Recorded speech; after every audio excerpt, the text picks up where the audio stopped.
He came home early, and heard the one voice he trusted most trying to destroy the woman carrying his child. Thomas Whitaker had not planned to return to Willow Creek Ranch before sundown. The October road had been long, the air dry, and all he wanted was a quiet chair by the fireplace and the sound of his wife's voice. But as he stepped onto the stone porch, his hand froze on the doorframe. Inside, his mother was speaking. Not softly. Not kindly. "You came into this house with nothing," Eleanor Whitaker said, her voice sharp enough to cut glass. "And you will leave with nothing if I say so."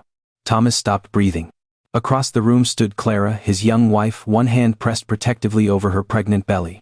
Her face was pale, but she did not bow her head.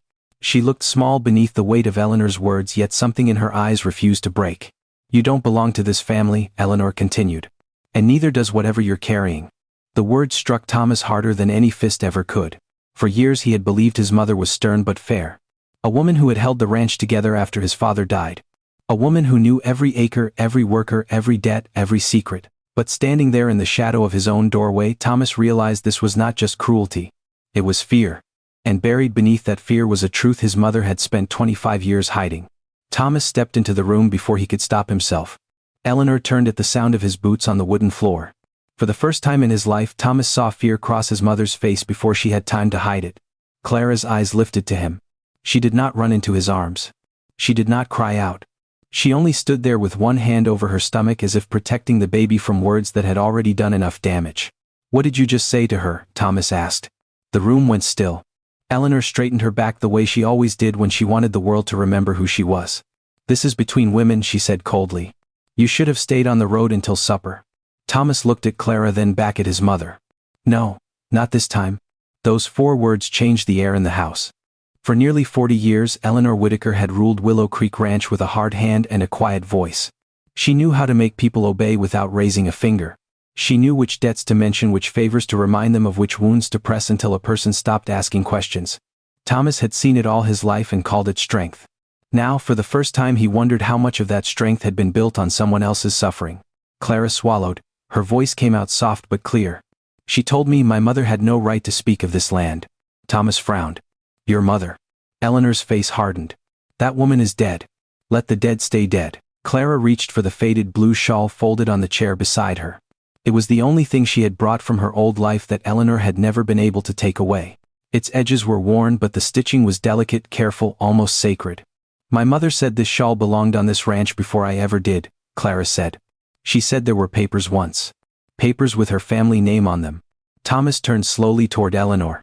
His mother did not move, but something behind her eyes shifted. "Papers?" Thomas asked. Eleanor let out a dry laugh. "Poor people always have stories. A lost deed. A stolen acre. A promise no one can prove. That is how they try to climb into houses they never built." But her voice was too sharp. Too quick. Thomas knew the land records of Willow Creek better than most men knew their own Bible. He knew every fence line, every pasture, every dry creek bed. Yet there had always been one piece of the ranch his mother refused to discuss: the north field, the richest stretch of grazing land on the property. Whenever Thomas asked about it as a boy, Eleanor would say, "Your father handled that long before you were old enough to understand." And that was the end of it. But now Clara stood in his home carrying his child, holding an old shawl that made his mother look like she had seen a ghost. Thomas took one step closer. "What documents, Mother?"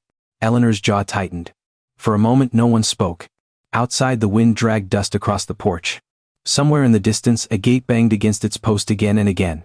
Then Clara whispered, "My mother said they disappeared from a locked drawer." Thomas felt the words settle into his chest like stones. This was no longer about a cruel mother-in-law humiliating a young wife. This was about land. This was about a family erased. And this was about a lie that had lived under his roof longer than he had. Thomas turned toward the window, but he was no longer seeing the room in front of him. He was seeing Willow Creek Ranch the way he had been taught to see it all his life, as a monument to his father's sweat, his family's name, and the stubborn courage of men who refused to surrender to hard land. He had grown up hearing the same story at every harvest dinner, every Christmas gathering, every time a neighbor praised the size of their herds. His father, Walter Whitaker, had come to that valley with nothing but a wagon, 2 tired horses, and hands willing to bleed. He had dug the first well himself. He had slept in the open before the first roof went up. He had planted corn in soil so dry most men would have walked away from it. And when the first season failed, he stayed. That was the story. That was always the story. By the time Thomas was old enough to ride fence, Willow Creek had become one of the strongest ranches in the county. It had a stone barn, a white chapel at the edge of the road, wide grazing fields, and a long porch where morning light fell in golden strips across the floor. People spoke of it with respect. Some with envy, some with fear. But standing there between his mother and his wife, Thomas felt that old story begin to crack. Because every story leaves something out. He remembered men who had worked the land and vanished from the family photographs. Women who had cooked, washed, mended, and buried their grief in silence while the Whitaker name rose higher. Families who had once lived near the North Field then somehow disappeared from the valley before Thomas was old enough to ask why. He remembered his mother shutting drawers when he entered the office.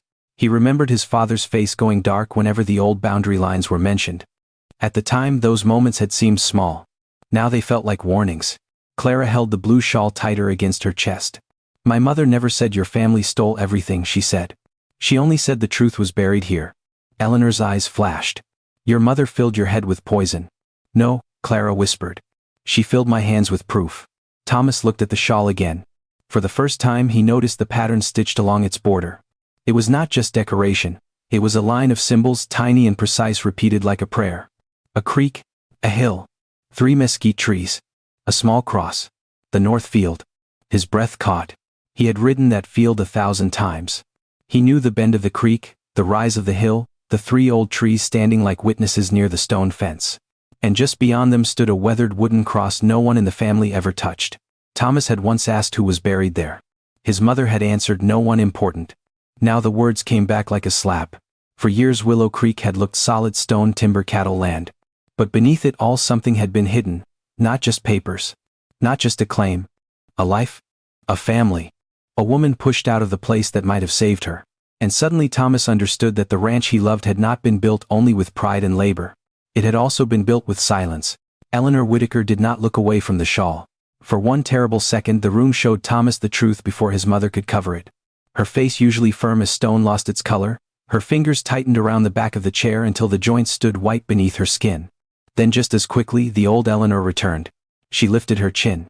She smoothed the front of her black dress. She became the woman every ranch hand feared to disappoint. The woman buyers lowered their voices around the woman who could end a man's season with a single sentence across a desk. "You are speaking of things you do not understand," she said.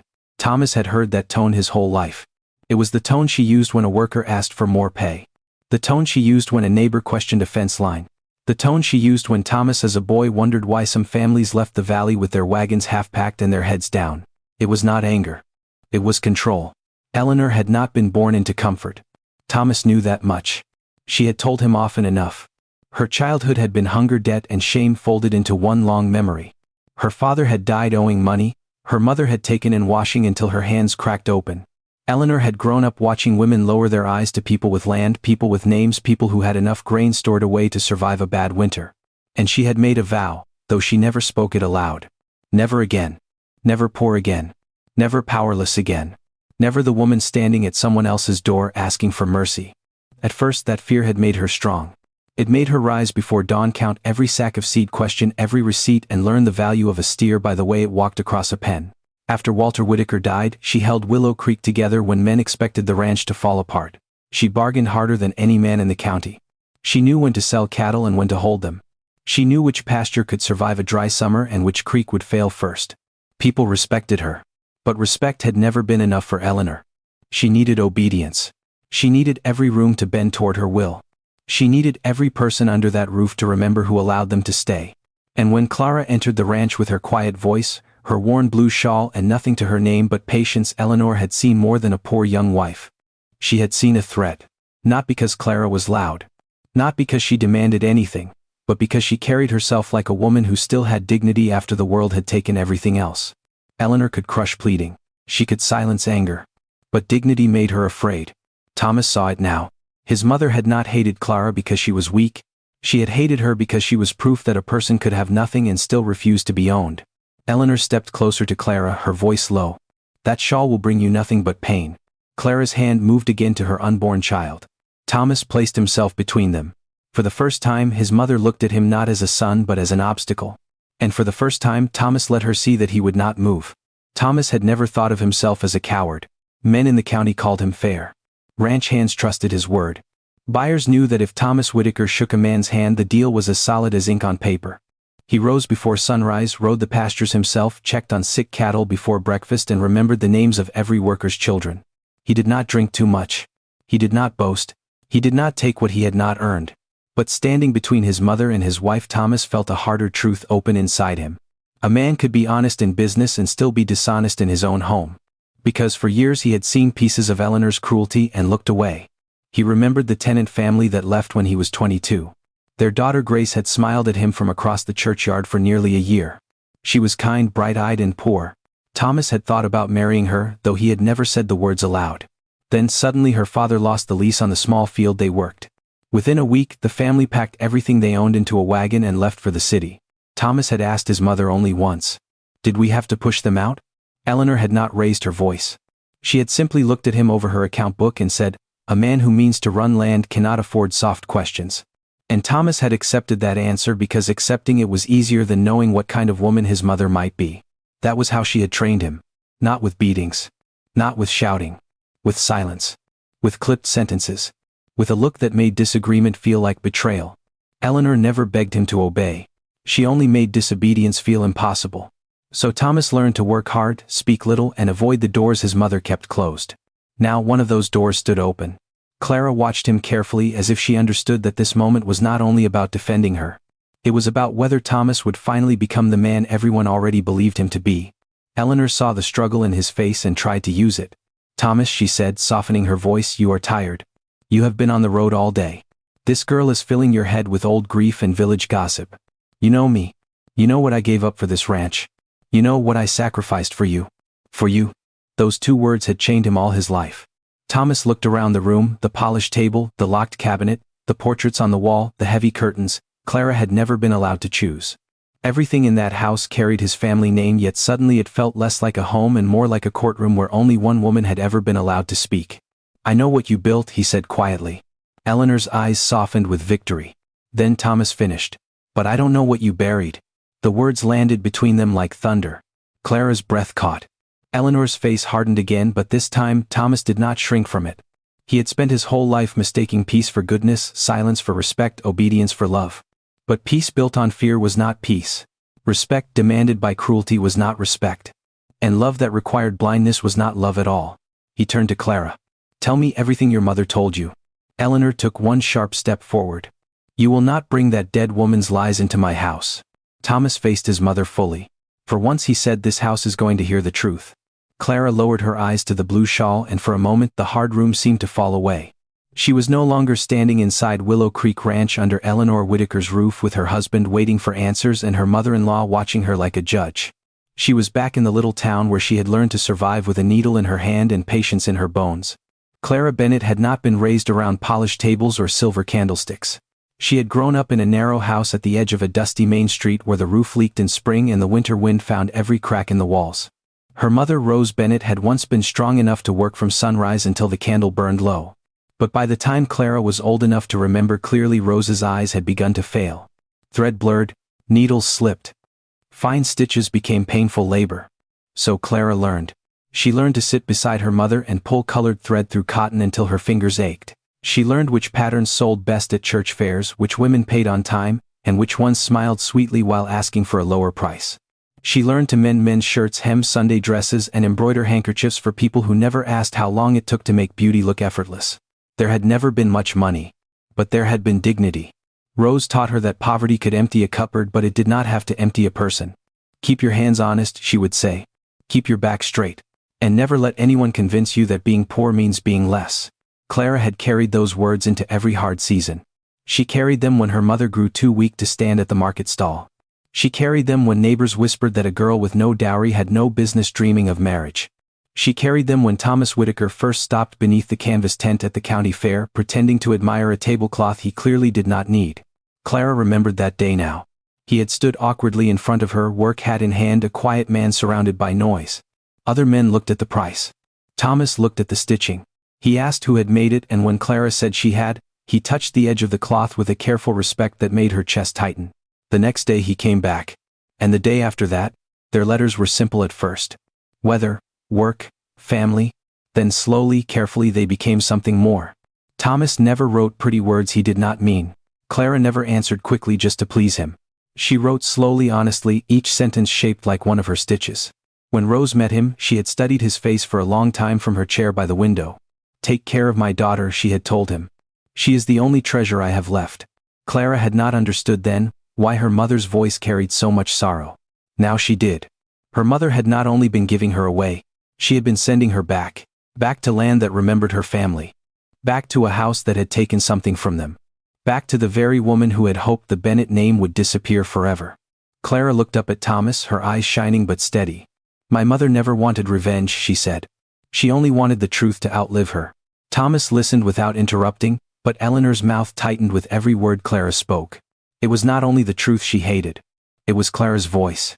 Quiet, steady, unafraid. That had been Eleanor's problem with her from the very first day.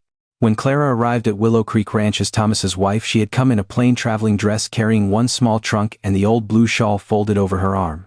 There had been no fine jewelry, no proud father beside her, no wagon full of linens, silver, or family furniture. Only a young woman with tired hands, careful manners, and eyes that had already learned too much about loss. Eleanor had been waiting on the porch. Not at the gate as a mother might wait for a new daughter. Not in the yard where warmth could be seen by the workers. She stood beneath the porch roof dressed in black, her posture straight, her face unreadable. She did not open her arms. She did not say welcome home. She simply looked Clara over from head to toe, taking in the worn hem of her dress, the travel dust on her shoes, the faded shawl held close to her chest. Then she offered her hand. Not an embrace. A hand. Clara had understood immediately. Some insults do not need words. Thomas had been too happy that day to notice. Or maybe he had noticed and chosen not to understand. He had helped Clara down from the wagon, proud and gentle, speaking of the ranch as if it were a gift he could place at her feet. The chapel.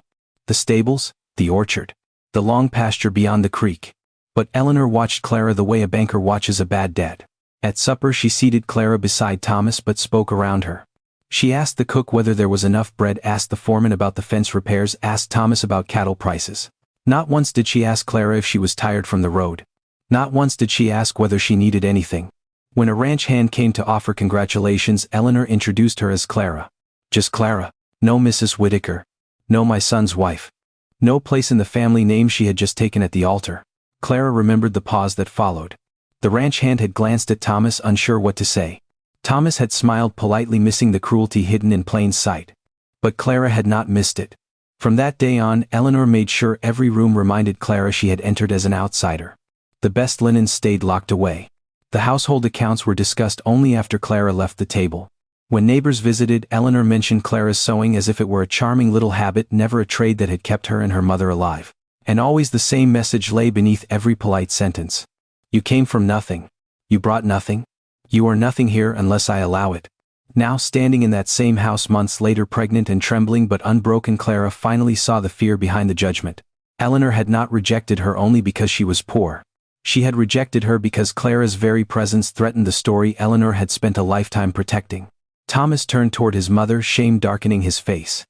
You made her feel unwanted in her own home, he said. Eleanor's eyes were cold. She was never meant to belong here, she replied. Clara drew one slow breath and lifted the blue shawl. Then why, she asked, does my mother's work carry the map of your land? Eleanor did not answer Clara's question. She only looked at the blue shawl as if the cloth itself had betrayed her. And in that silence, all the little cruelties of the past months returned to Clara one by one, not as memories anymore but as evidence. Eleanor had never needed to shout to make Clara suffer. That was what made it worse. A shouted insult could be named, a slap left a mark, but Eleanor's kind of cruelty moved quietly through the house, dressed in good manners and polished shoes. It was in the way Clara's chair at breakfast was always placed half an inch farther from the table than everyone else's. Small enough that no one would notice. Clear enough that Clara always felt it. It was in the way Eleanor gave instructions to the cook, while Clara stood beside her as if the young wife were just another servant waiting to be dismissed. It was in the locked linen cabinet. It was in the guest rooms she was not allowed to prepare.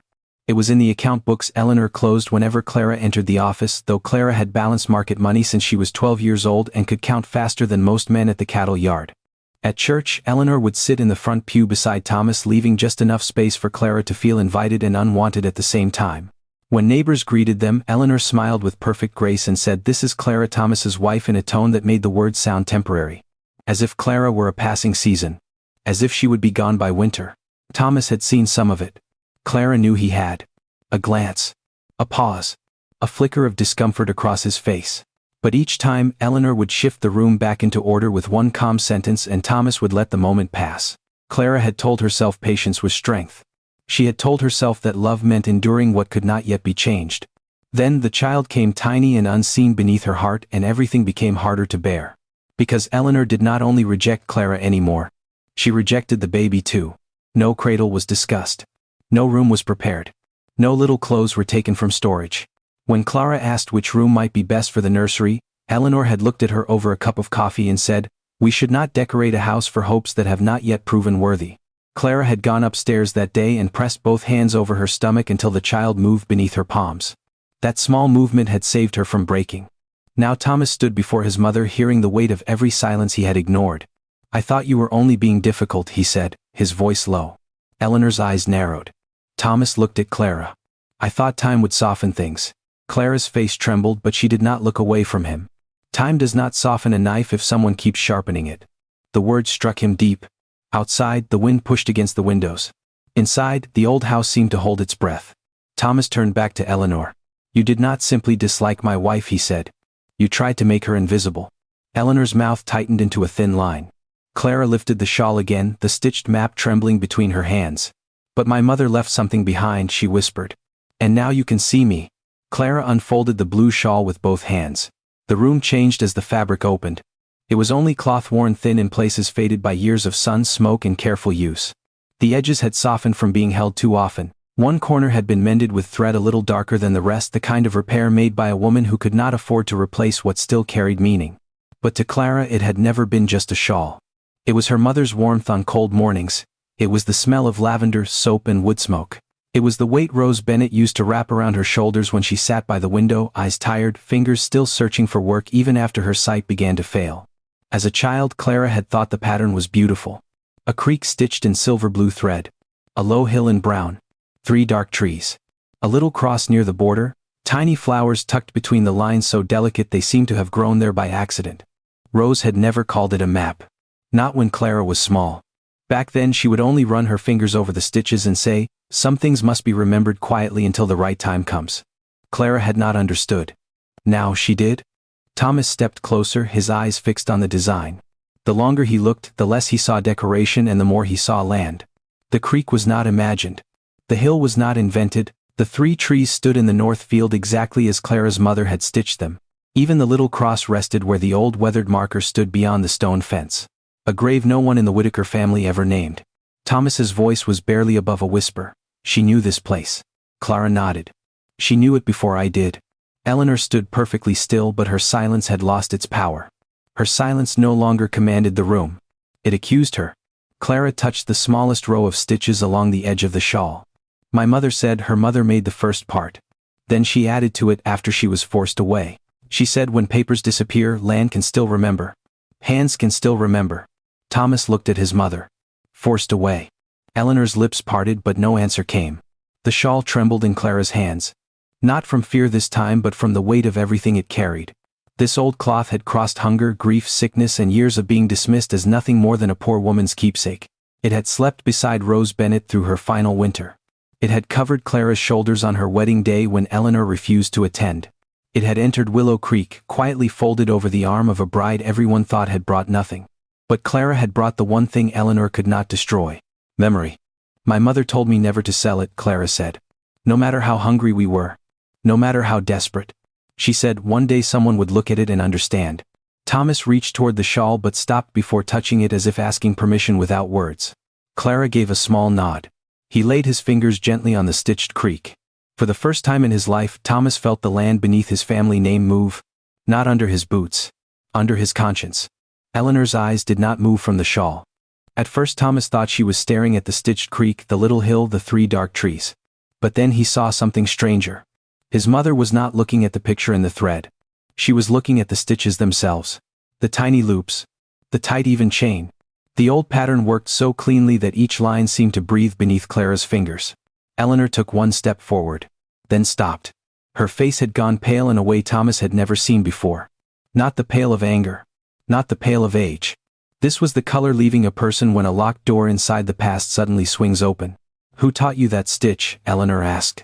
Her voice was quiet, but it had lost its command. Clara looked down at the shawl. My mother. Eleanor swallowed. Her name. Thomas turned sharply toward her. Why does that matter? Eleanor did not answer him. She kept her eyes on Clara, and for the first time since Clara had entered that house as a bride, Eleanor looked at her, not with contempt but with dread. Clara held the shawl closer to her chest. Rose Bennett. Eleanor's mouth tightened. That was not her name. The words fell into the room with a weight no one expected. Clara's breath caught. Thomas stared at his mother. What did you say? Eleanor looked as if she had spoken without meaning to, as if the truth had slipped through a crack before pride could stop it. Her hands trembled once, then she folded them together, forcing stillness back into her body. Clara's voice came out soft. My mother used Bennett after she left home.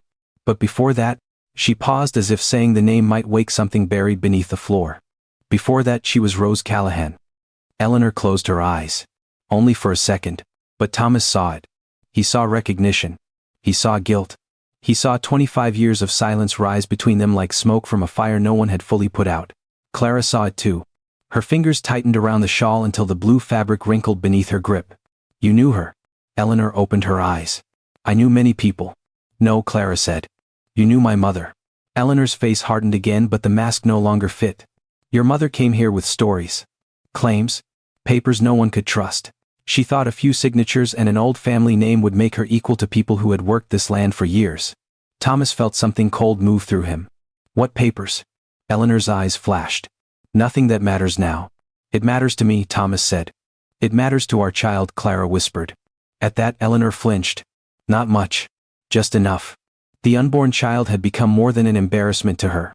More than a poor girl's baby.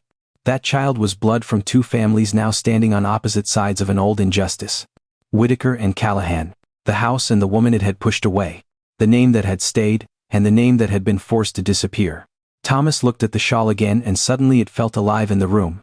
For years, his mother had believed she had buried the past under deeds, locked drawers, polite lies, and the weight of the Whitaker name. But Rose Callahan had done something quieter and stronger. She had stitched the truth into cloth. Not in ink that could be stolen. Not on paper that could vanish. In thread.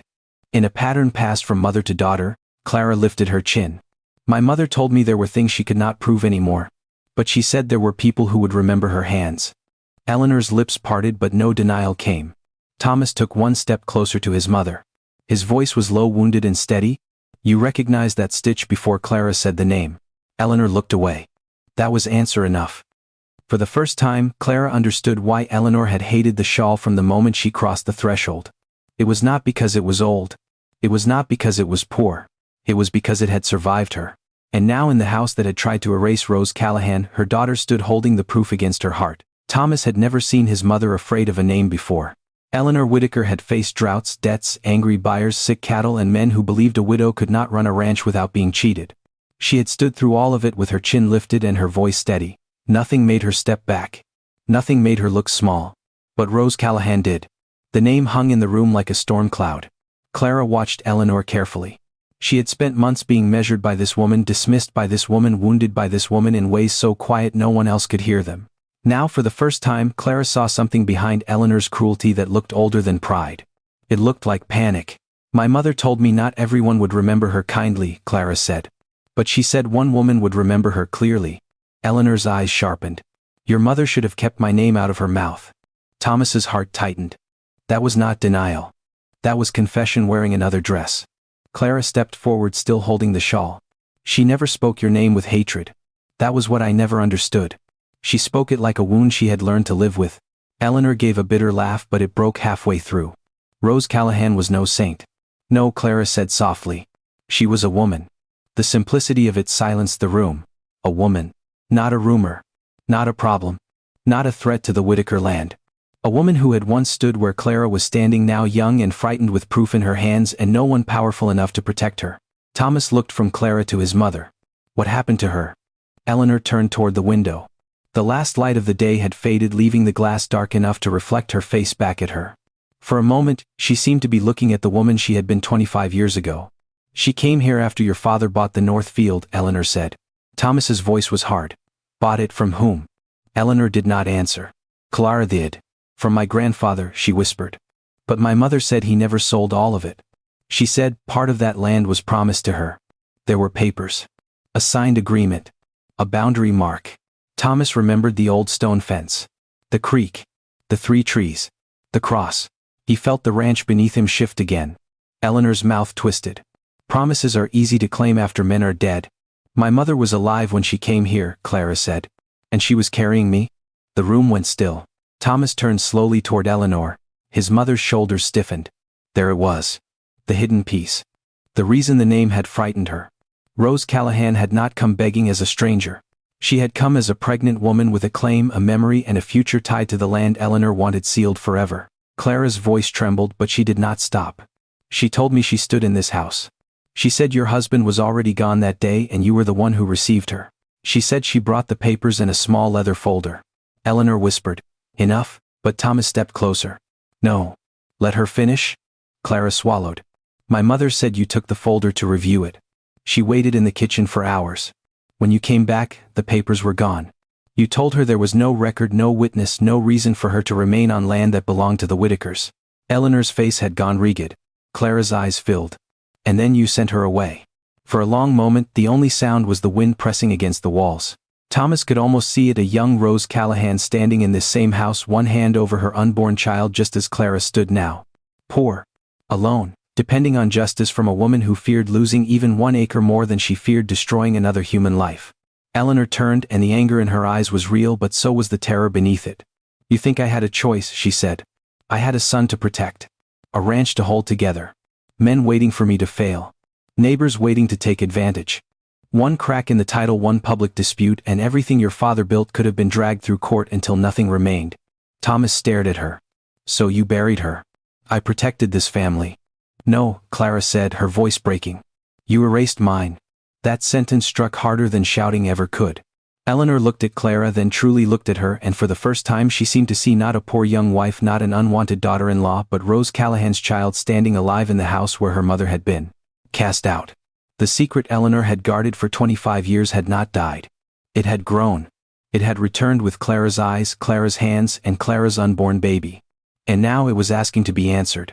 Thomas stood in the center of the room, and for the first time in his life he felt the full weight of being his father's son. Not the kind of weight people praised at county dinners. Not the proud kind that came with land cattle fences and a name spoken with respect. This was heavier than all of that. This was the weight of choosing what kind of man he would be after learning what kind of silence had fed him. Eleanor's words still hung in the air. I protected this family. Thomas looked at the woman who had raised him. Her back was straight, her face controlled, her eyes burning with the old belief that survival excused everything. He had loved her all his life. Even when she was cold, even when she was hard, even when affection from her felt less like warmth and more like approval earned after a long day's work. She was his mother. That truth did not vanish. But another truth had entered the room, and it was standing beside him with a blue shawl in her hands and his child beneath her heart. Clara. Thomas turned to her. Her eyes were wet, but she did not collapse under the pain. She held herself the way her mother must have held herself 25 years ago, alone in this same house, waiting for justice from someone who had already decided she did not deserve it. And Thomas understood something that hurt him deeply. If he said nothing now, he would not be innocent. He would simply become the next keeper of the lie. Eleanor saw the change in his face. Her voice softened, careful and dangerous. Thomas, think before you let grief and a girl's story poison your judgment. A girl, he repeated. Clara lowered her eyes, but Thomas did not. My wife, he said. The words were calm, but they struck the room with force. Eleanor's mouth tightened. Thomas took one step closer to her. You will not speak of her as if she wandered in from the road. You will not speak of her mother as if she were dirt under your shoes. And you will not use my name, my father's name, or this ranch to hide what you did. For a moment, Eleanor looked truly stunned. Not because of his anger. She had seen anger before. She knew how to survive anger. What she did not know how to answer was decision. You owe me respect, she said. Thomas's face tightened with pain. I gave you respect for years. I gave you silence. I gave you trust. And every time I felt something was wrong, I let you tell me not to ask. His voice broke slightly, but he kept going. I let a family leave this land when I was young because I was too afraid to know whether you had pushed them out. I let Clara sit at my table and be treated like a stranger because I told myself time would fix what courage should have fixed. I stood in this house and confused peace with goodness because it was easier than standing against you. Clara looked at him then, and the hurt in her eyes softened into something fragile. Not forgiveness yet, but the first breath of it. Eleanor's hand trembled against the chair. You would shame your own mother. Thomas answered quietly. No. I am done letting you shame everyone else. The wind struck the windows, and somewhere beyond the house the north field lay in darkness, waiting like a witness that had kept its testimony too long. Thomas turned toward the locked cabinet against the far wall. Eleanor followed his gaze, and all the color left her face. For years that cabinet had held old ledgers, deeds, maps, tax papers, and anything Eleanor did not want touched without permission. Thomas had passed it 1,000 times. He had never opened it without asking. Tonight he crossed the room. Thomas, Eleanor warned. He stopped with his hand on the brass handle. For one last second he was a boy again, standing outside his mother's study, hearing papers slide into drawers, hearing her say, "Some matters are not for children." Then he remembered Clara's mother, Rose Callahan, waiting in the kitchen while her future disappeared behind a closed door. Thomas looked back at Eleanor. "I am not a child anymore." He pulled the cabinet open. The hinges groaned like something waking after years underground. Clara held her breath. Eleanor did not move. And Thomas, with trembling hands, began searching through the dust of his family's past, not as a son protecting his mother's secrets but as a man finally choosing the truth. Thomas pulled out the first stack of papers with hands that no longer felt like his own. Dust rose from the cabinet in a thin gray cloud, carrying the smell of old leather, dried ink, and years of decisions no one had been allowed to question. Clara stood near the table, one hand on the shawl, the other resting over the child beneath her heart. Eleanor remained by the chair, her face still, but her eyes followed every paper Thomas touched. That was how he knew he was close. Ledger books came first. Then tax receipts. Then grazing agreements tied with brittle ribbon. Thomas opened each folder, scanning names, dates, boundary lines, signatures. Whitaker. Whitaker. Whitaker. His family name appeared again and again, heavy as a brand burned into the land. Then he found the map. It had been folded so many times the creases had nearly cut through the paper. The edges were yellow, the ink faded brown. But the shape of the north field was unmistakable. The creek. The hill. The 3 trees. The old stone fence. And beside the boundary line, written in a careful legal hand, was another name. Callahan. Thomas stopped breathing. Clara saw his face change. "What is it?" He did not answer at first. He laid the map flat on the table and smoothed it with both palms. Clara stepped closer. Her eyes moved across the paper until they found the name her mother had carried like a wound. Callahan. A sound escaped her, not a sob, not quite a gasp, but something pulled from the deepest place grief can hide. Thomas reached back into the cabinet and found another envelope tucked behind a cracked account book. Its seal had been broken long ago. Inside was a copy of an agreement between Walter Whitaker and Patrick Callahan, Clara's grandfather. The words were formal, stiff, and legal, but their meaning was plain enough. The northern pasture had never been fully sold. Part of it had been held back for Patrick Callahan's daughter Rose as inheritance. The creek line was to remain the boundary. The 3 trees were named as markers. The cross near the stone fence was mentioned as a family burial place. Thomas read it once. Then again. Each word cut deeper the second time. "This says your mother had a legal claim," he whispered. Clara closed her eyes. For 25 years, her mother had carried the truth without the paper that could prove it. She had been called a liar. A beggar. A woman chasing land that was never hers. She had raised Clara in poverty while the richest grass on Willow Creek fed Whitaker cattle. Thomas looked at Eleanor. "You knew." Eleanor's silence had changed. It was no longer a wall. It was a grave opening. Thomas found one more paper beneath the envelope. A sworn statement from an old ranch hand named Samuel Reed, dated 25 years earlier. Thomas knew the name. Samuel had died when Thomas was a boy. His mother had always said he was loyal, dependable, a man who knew when to keep quiet. The statement claimed Rose Callahan had brought no valid documents to Willow Creek. It claimed her accusation was confused, emotional, unsupported. It claimed Walter Whitaker had purchased the North Field in full with no remaining promise to the Callahan family. But at the bottom, beneath Samuel's shaky signature, Thomas saw a note in his mother's handwriting. Paid in cash. No further contact. The room tilted. Thomas gripped the edge of the table. It was not only that the papers had disappeared. It was not only that Rose had been sent away. Someone had made sure the world would never believe her if she spoke. "You paid him," Thomas said. Eleanor lifted her chin, but her voice came out thin. "I did what had to be done." Clara stepped back as if the words had struck her. "My mother begged you for help. She threatened my family." "She was pregnant," Clara cried. "She was alone." Eleanor's eyes flashed. "And I was alone too. Your father was gone. Men were circling this ranch like vultures. One claim, one lawsuit, one weakness, and everything would have been taken from us." Thomas looked down at the map. The old boundary line seemed to burn through the paper. "No," he said quietly. "Not everything." Eleanor stared at him. Thomas lifted the agreement in his hand. Only what was never fully ours. The truth settled over the room with terrible clarity. Willow Creek had not been stolen in a single night. It had been taken slowly through a missing folder, a locked drawer, a paid witness, and a woman powerful enough to make a pregnant widow vanish from the record. Clara's tears finally fell, but she did not wipe them away. She died thinking no one would ever believe her, she whispered. Thomas folded the agreement carefully as if the paper were not old at all but living. I believe her, he said. Then he looked at Eleanor, and the son she had trained to obey was gone. And by sunrise, Thomas said, everyone else will too. Eleanor did not answer at first. She looked at the papers on the table, then at the shawl in Clara's hands, then at Thomas. For once, she had no locked drawer left to hide behind. No careful phrase. No cold silence powerful enough to make the truth disappear. Thomas held the old agreement, like it weighed more than the whole ranch. You knew Rose Callahan had a claim, he said. You knew the north pasture was not fully ours. You paid a man to say she had no proof. Eleanor's eyes shone, but whether from anger or shame Thomas could not tell. I was protecting what your father left, she said. Thomas shook his head. You were protecting what you wanted. The words struck her harder than he expected. She took a breath, and for a moment she seemed smaller, older, less like the ruler of Willow Creek and more like a woman standing at the edge of everything she had done. Clara stepped closer to the table. Her voice was quiet, but it carried the weight of every hungry winter her mother had lived through. When my mother came here, she said, did you know she was carrying me? Eleanor closed her eyes. The room went silent. Thomas felt the answer before she spoke it. He saw it in the way his mother's shoulders stiffened. He saw it in the way her hand moved once toward the chair as if she needed something solid to keep herself standing. Clara whispered again, did you know? Eleanor opened her eyes. Yes. The word was small. But it broke something open that could never be sealed again.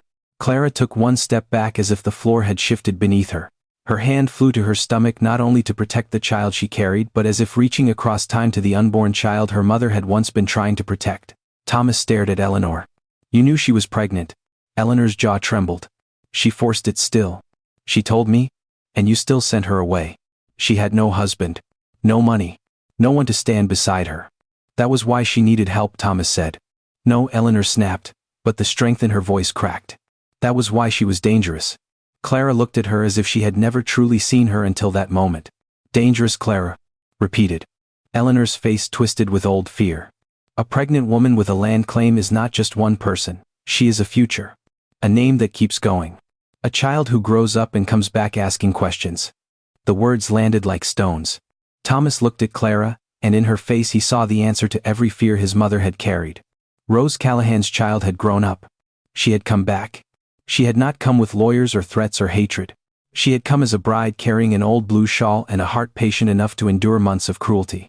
And Eleanor had tried to crush her before she could understand why. Clara's tears ran freely now. My mother told me she begged you not for the ranch, not for money, but for time. A place to stay until I was born. Eleanor looked away. She said you told her no decent house would make room for a woman who brought shame with her. Thomas's voice lowered. Tell me that is not true. Eleanor said nothing. That silence was worse than confession. Clara pressed the shawl against her chest. She was sick when I was little. She worked until her eyes failed. She stitched by candlelight to feed me, and all those years the land that could have saved her was right here. Eleanor's expression faltered then. Not enough to undo what she had done. Not enough to become mercy. But enough for Thomas to see that the memory had followed her even if she had refused to name it. I thought she would leave, Eleanor said. I thought she would marry somewhere else. I thought the child would never know. Clara's voice broke. I was that child.